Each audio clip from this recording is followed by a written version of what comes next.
Hi everyone, welcome back to my next episode of Real Sense Retirement. I'm your host, Isaiah Real. Thank you so much for joining us today. In today's episode, we're going to talk about exchange traded funds, ETFs, if you're familiar with the term. So, what is an ETF? Well, let's begin there. According to the College for Financial Planning, in fact, I'm studying right now to get my CFP designation.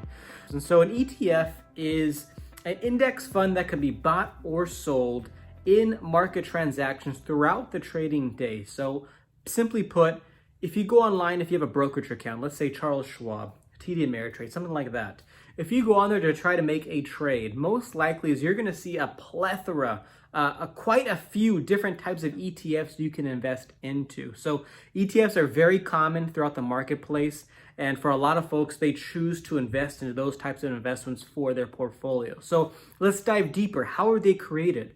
Well, typically ETFs are passively managed, meaning that the people who create these investments buy and hold on to these investments for a certain period of time. And here's the more important piece and the differentiator for ETFs. This is what they attempt to do. They attempt to track a specific index or sector within the index. That's the important key there. Let me repeat that for you. They attempt to track a specific index or sector within an index. That's the difference of an exchange traded fund. So let me give an example there. If you're interested in investing into the S&P 500, you've kept track of the returns, you like that what you're seeing, you want to invest into that, an ETF can help you with that. You can buy an indexed ETF that tracks the S&P 500 and it'll do its best to mirror what the S&P 500 gives you. Also, too, if you've been keeping an eye on, let's say, technology sector specifically, and you would like to get your hands on some investment that helps mimic what the technology sector does, well, there's quite a few different sector ETFs out there. I've talked about some of those in the past that you can get your hands on. That if you want some exposure to the technology sector specifically, that's an option to do so. So that's what ETFs provide you. As an investor, ETFs can be advantageous for a few different reasons. I want to share three of them with you. Number one is that the ETFs do all the work for you. So in the sense of if you're looking to buy the S&P 500, well, most likely you would have to buy all 500 investments in the S&P 500. That could be a lot of work.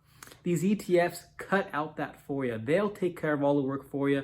They'll make those adjustments. The biggest part that you have to do as the investor is decide to buy or sell the ETF. So that's one thing, is that there's a lot of work that gets taken out. The ETF investment creators, they're the ones that will do all the investment management for you. You just have to decide to buy or sell. The second advantageous thing is that a lot of ETFs can be low cost and the expense ratios can be lower than a lot of mutual funds out there. So people find that attractive because the costs are lower. And in some cases, they can be tax efficient.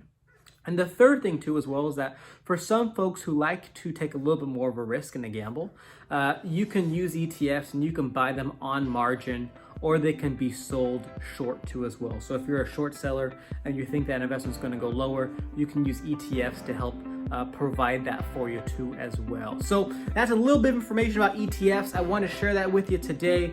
If you have any questions, feel free to reach out to me. I'm here as a resource always. I look forward to talking to you again soon. Thank you so much. Stay safe, stay healthy, and I look forward to talking to you again soon. Take care. Thanks so much. Bye-bye.